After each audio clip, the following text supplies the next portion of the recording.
Hola, ¿qué tal? Yo soy Raúl Rojo Ruiz, mucho gusto. Actualmente soy el representante de México ante la Red Mundial de Suicidólogos y soy catedrático en el Instituto Hispanoamericano de Suicidología. Quiero pedir de antemano una disculpa porque quiero intentar esta conferencia como algo muy claro, muy simple, que cualquier persona pueda comprender. De repente, esto puede, de cierta manera, aburrir a los que son muy profesionales, que están muy acostumbrados a ciertos discursos muy técnicos o a ciertas palabras que son muy específicas de la materia, y a su vez también quiero pedir una disculpa si de repente surgen ciertos tecnicismos que pues dentro de mi habitualidad me pudieran llegar a ser muy comunes. Quiero pedir una disculpa de antemano porque finalmente creo que sí es importante de repente considerar que estamos hablándole a un público no científico, pero también le estamos hablando a la comunidad científica, que desde el Instituto Hispanoamericano de Suicidología y desde la Red Mundial de Suicidólogos intentamos que se interesen más por estos temas, porque realmente el suicidio es un fenómeno que, como lo vendrán viendo en este maratón que está organizando el Instituto Hispanoamericano de Suicidología y la Red Mundial de Suicidólogos, se trata de hacer visible este fenómeno, la importancia del estudio, la prevención, la intervención con una persona que está transitando por una experiencia suicida. Y bueno, el día de hoy justamente quiero hablar de un tema que es bastante impactante, que tiene que ver con las experiencias traumáticas. Y de repente pareciera que esta palabra de trauma es una palabra que no nos gusta porque de repente la hemos escuchado como una ofensa o que tiene un impacto peyorativo. Pero déjame decirte que proviene de una palabra que quiere decir herida, ¿no? Entonces, si nos ponemos a revisar nuestro propio cuerpo, la historia que nos cuenta a través de sus cicatrices o de ciertas marcas que tenemos en la piel, generalmente las personas por una o por otra razón nos hemos lastimado y nos hemos herido, y de cierta manera queda un registro contundente, ¿no? Y bueno, pues no es diferente. Finalmente, hablar de trauma quiere decir hablar de un registro de vida, quiere decir que de repente hemos transitado por ciertas adversidades, por eventos avasalladores que no hemos podido, digamos, resolver con nuestras propias capacidades de solución. Y entonces lo hemos dejado pasar, pero el hecho de que lo hayamos dejado pasar no quiere decir que ya lo hayamos resuelto. Quiere decir que no lo hemos resuelto del todo, o que lo hemos dejado ahí registrado, entre paréntesis para poder atenderlo más adelante, que tengamos quizá más experiencia, que tengamos quizá más elementos, más vínculos o cualquier otra herramienta que nos ayude a transitarlo con mayor éxito. Entonces, pues bueno, quisiera comenzar a definir en este conversatorio, que es muy breve y que creo que eso es mucha información la que tenemos, lo que yo entiendo como una experiencia desde el enfoque gestáltico, que es la terapia centrada en la experiencia, y lo vamos a decir como un mosaico de múltiples elementos que están concatenados, que están entrelazados entre sí y que están sucediendo a todo el tiempo. Imagínate que la experiencia humana se sitúa en cuatro dimensiones, que tiene que ver con el cuerpo, tiene que ver con la emoción, el pensamiento y cierta energía o cierto nivel de vitalidad. Ahora, estas cuatro dimensiones están tan fuertemente ligadas e implicadas que no las podemos dividir. De repente, el mencionártelas por separado, pues es meramente una representación didáctica para que se pueda entender, pero en realidad no se pueden dividir. Todo el tiempo está sucediendo, toda experiencia siempre está sucediendo en el cuerpo, está sucediendo con un nivel de emoción, con un pensamiento, con un nivel de energía, en un entorno que está en relación con otras personas o con lo otro, al que vamos a denominar más adelante la situación, ¿no? Entonces, una experiencia, digamos, tiene muchos elementos y todos estos elementos son altamente relevantes. Quisiera, por ejemplo, detenerme a revisar que una experiencia suicida tiene muchos elementos porque probablemente la persona que transita por ella siente culpa, siente arrepentimiento, siente remordimiento, cargo de conciencia, pero también siente mucho enojo, siente duelo, siente ansiedad, siente desesperación, siente vergüenza. Entonces, todo esto a nivel emocional se va conjuntando y también genera pues una especie de sensaciones que se pueden traducir como síntomas, dependiendo mucho de la percepción de la persona.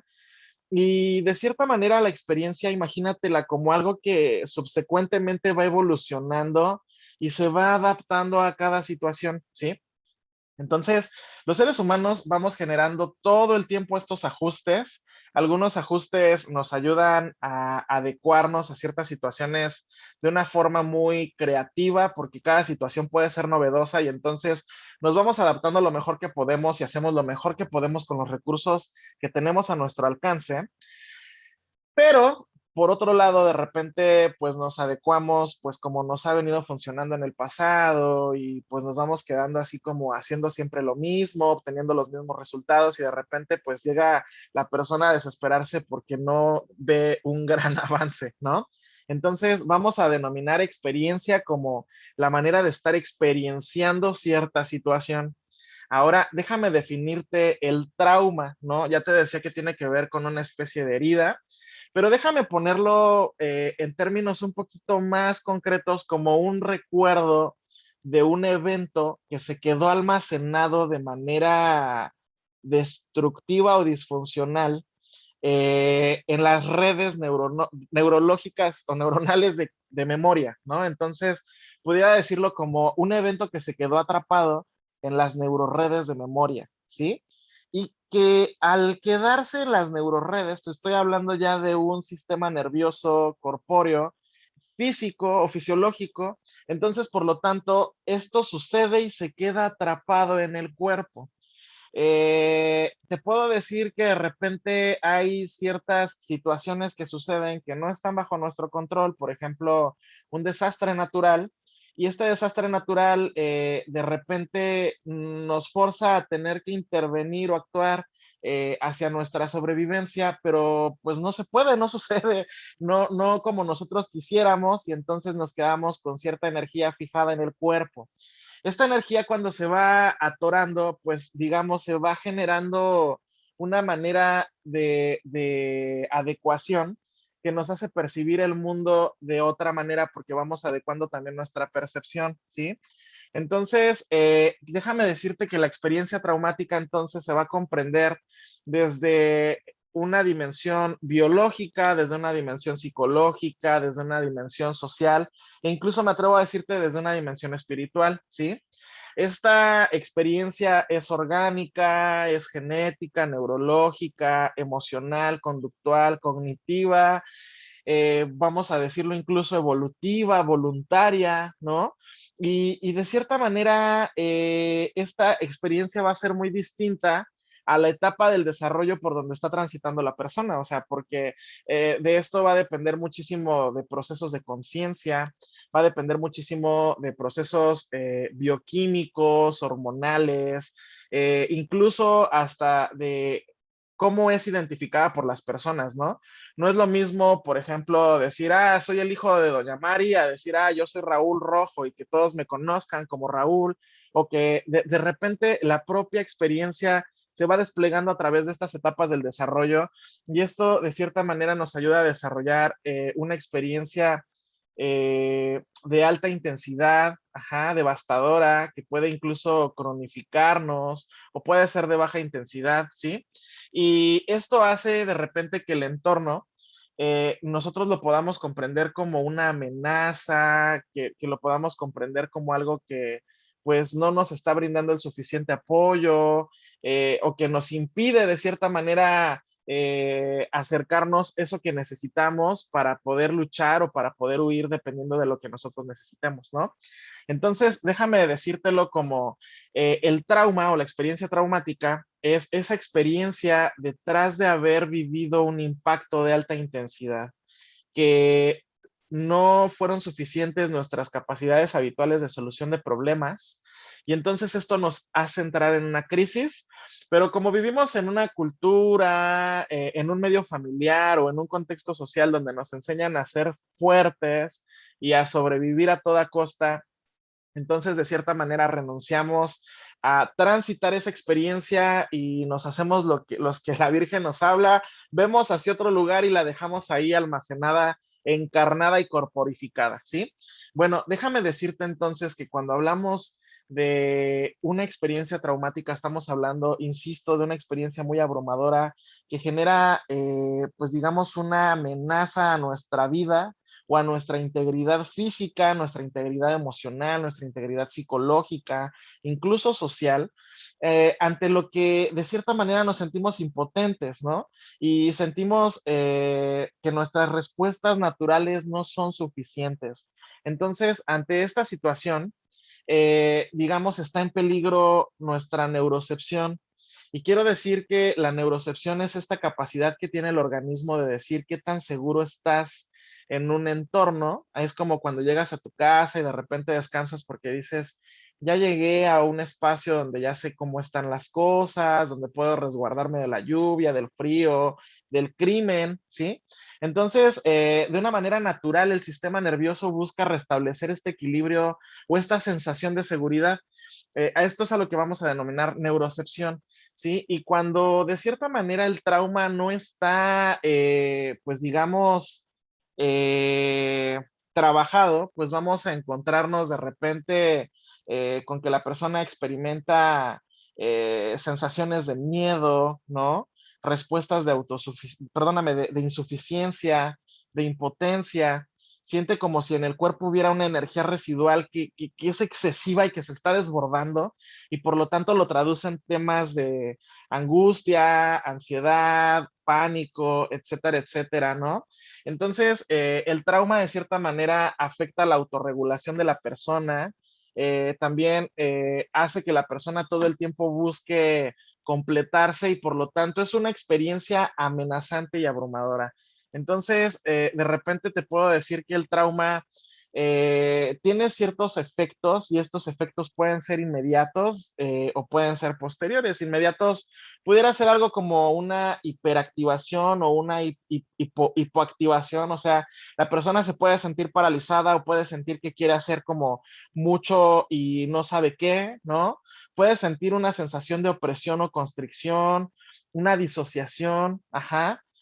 puede experimentar sentimientos de impotencia o de repente la persona está hipervigilante, ajá, o van llegando imágenes intrusivas a su pensamiento, está viendo una película y de repente comienzan a llegar imágenes, hay hiperactividad, respuestas emocionales exageradas, puede haber en las noches pesadillas y temores nocturnos, o insomnio, o ataques de pánico, o una excesiva vergüenza. Y si nos vamos, digamos, como a traducirlo en cuadros clínicos, bueno, puede ser que la persona experimenta asma, migrañas, síndrome del colon irritable, fibromialgia, fatiga crónica y dolor, lupus, no sé, síndrome premenstrual severo. Y de repente el darnos cuenta que están sucediendo todas estas conductas o todas estas señales, nos hace entonces imaginar que la persona que está viviendo una vida con trauma está viviendo una vida incómoda, está viviendo una vida difícil, ajá, y entonces esto puede llevar a la persona a ya no querer vivir esa vida, ¿no? O a no querer sentir tanto dolor, y entonces una respuesta de ajuste puede llegar a ser entonces la propia ideación suicida. A veces, por ejemplo, el sentir o vivir un sentimiento de desconexión o una conducta de evitar lugares, personas, acciones, ¿no? O incluso una atracción hacia las situaciones de riesgo, las conductas adictivas, una actividad sexual muy exagerada o muy disminuida, depresión, o que la persona ha perdido las creencias sustentadoras espirituales, religiosas, interpersonales, la automutilación, el miedo a morir, ¿no? También puede llegar a ser, o una incapacidad de amar, de cuidarse, de vincularse con otros. Esto nos está hablando de que la persona ya tiene un registro traumático y aquí lo que se hace, digamos, desde este trabajo es tratar de restablecer el funcionamiento fluido del sistema nervioso, de cierta manera desacoplar el miedo de la inmovilidad, ¿sí? Reconocer, ampliar o generar recursos internos y externos en la persona,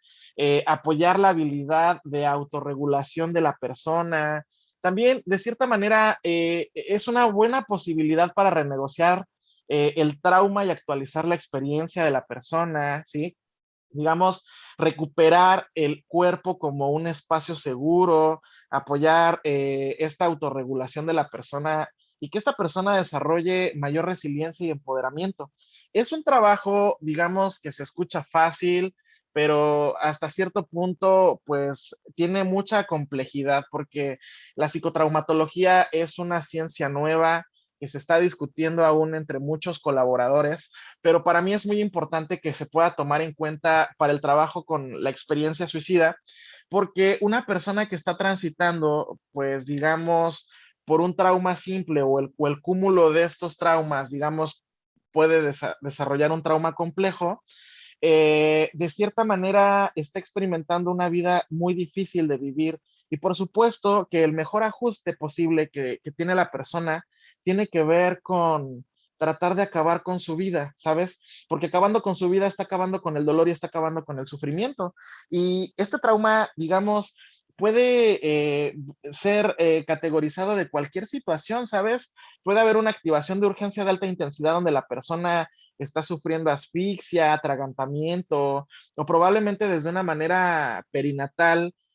hubo una complicación y entonces ya hay un trauma encarnado, ¿sí? Puede también deberse a una lesión física, incluso por un tratamiento médico que fue muy invasivo, una cirugía mal practicada, el trauma emocional, que en verdad a veces se vive más en los polígonos de pobreza, donde hay abandono, hay negligencia de los padres, hay violencia psicológica. Uh-huh. O puede ser por un alto impacto porque de repente ibas en el transporte público y el chofer iba pues manejando a exceso de velocidad por querer competir con otro chofer y de repente en un riesgo de choque pues también se queda registrado un alto impacto, ¿sabes? Por un desastre natural en México puede ser ahorita que acaban de pasar perdóname, los huracanes, pero también puede ser temblores, inundaciones, etcétera, etcétera. También por los traumas del propio desarrollo, un ataque inescapable, perdóname, como un abuso sexual, un asalto, ¿sí? Y a veces, pues digo, en algunos países por la guerra, pero también aquí en México por el tipo de violencia que vivimos. Entonces, el conjunto de dos o más de estos puede desarrollar un trauma complejo y de repente no estamos viendo que la persona tiene, digamos, el sistema nervioso hecho nudos porque ha tratado de aguantarse tanto estas situaciones o es lo que le han enseñado y ha sobrevivido de esa manera, que ha sido su mejor recurso, el desensibilizarse, el de cierta manera también cronificar un poco el cuerpo, pero esto está haciendo que la persona esté viviendo una vida lejos de la autorregulación organísmica muy complicada, ¿sabes? Y que de repente cualquier evento le pueda reactivar, escucha un cohete y de repente esto le reactiva una reacción, o ve una noticia en la televisión y de repente esto le reactiva una emoción. Y empiezan a salir muchísimas situaciones porque de repente cualquier evento aturdidor nos puede generar que nos vayamos al extremo de yo viví eso o por ahí sale un asunto no trabajado, ¿no? Y entonces, pues quisiera decirte que a veces cuando hablamos de suicidas, pareciera que la palabra tiene un estigma, ¿sabes? Que de repente, incluso entre los prestadores de servicios de orientación psicológica, vemos mal a una persona que no quiere vivir, ¿no? Desde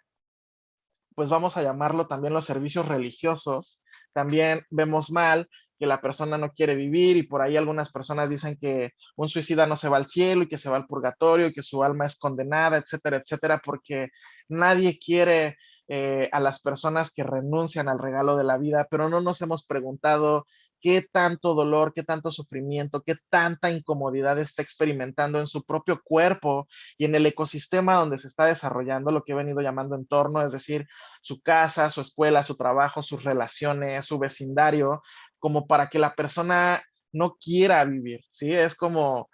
darnos cuenta, pero esta charla, específicamente esta charla, va aterrizada más a lo que voy a denominar el fondo corporal, ¿sabes? Porque de repente en el fondo corporal se va desplegando la experiencia traumática y es el fondo corporal el mismo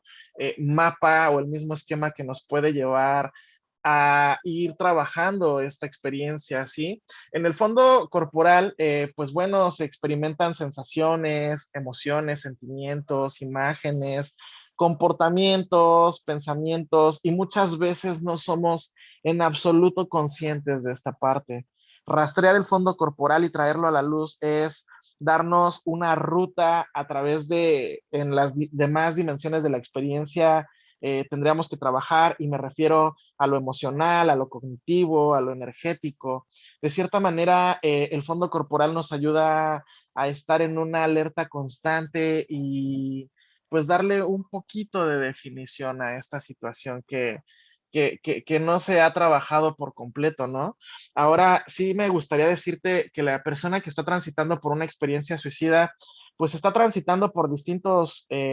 vamos a llamarlo niveles, ¿no? No es lo mismo tener una ideación donde la persona simplemente lo ve como una posibilidad, pero nada más, a tener ya un plan elaborado, ya probablemente elegido un método, una fecha, un lugar,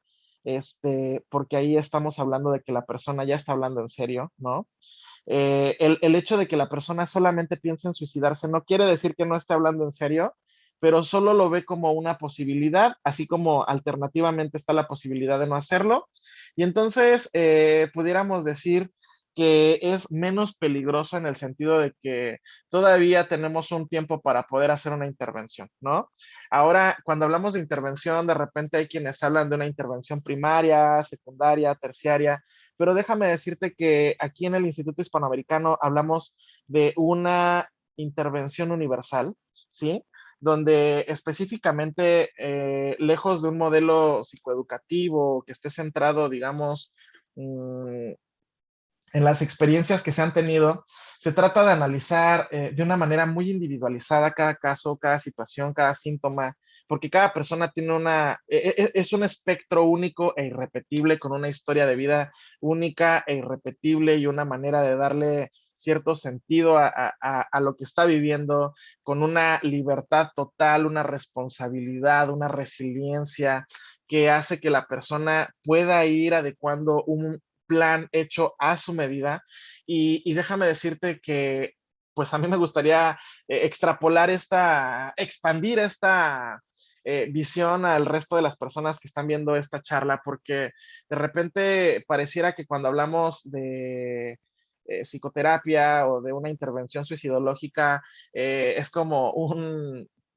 la receta de hacer un pastel, ¿no? Y aquí nosotros digamos que somos una especie de nutricionistas que estamos revisando cuáles son los componentes del cuerpo que se va a comer el pastel para ver si cada uno de los ingredientes o de los elementos que incorporaremos al pastel van a generar una reacción agradable, desagradable, proactiva hacia su salud o qué onda, ¿no? Entonces, quiero ir cerrando esta breve intervención mandando pues digamos, un llamado a las personas que nos ven para que puedan revisar que estas sensaciones, estos síntomas que estamos experimentando desde el cuerpo, no meramente tiene que ver con que, ay, dormí chueco o dormí mal o de repente es que la postura de la silla, etcétera, etcétera, porque puede estarnos dando muchísima información de ciertos asuntos que en el pasado no supiste resolver porque te sobrepasaban, era una experiencia desbordante, muy impactante, y que hasta cierto punto el atenderlo podría llamar, podría incluso hacer, me atrevo a decirlo, que acabe el dolor y el sufrimiento cuando lo sabemos transitar de una manera adecuada, pero déjame decirte que trabajar con el trauma tiene que ser una manera muy sutil, ¿sabes? Es trabajar de poco a poco, porque no se trata de reavivar el trauma, sino de irlo soltando poco a poco, de irlo sacando del cuerpo poco a poco. Y bueno, quisiera también llamar a la comunidad científica, pues para que se interese un poquito más al respecto y que busque pues prácticamente los cursos y los diplomados que estamos dando en el Instituto Hispanoamericano de Suicidología y desde la Red Mundial de Suicidólogos. Y bueno, quiero aprovechar el espacio también para mandar un afectuoso y cálido abrazo a la familia del doctor Sergio Pérez por la sensible pérdida del mismo que tuvimos hace poco. Mando un abrazo y que sirva este día para poder hacer conciencia, resaltar y visibilizar la importancia de preservar la vida, porque acuérdate que todos podemos sumar algo. Muchísimas gracias.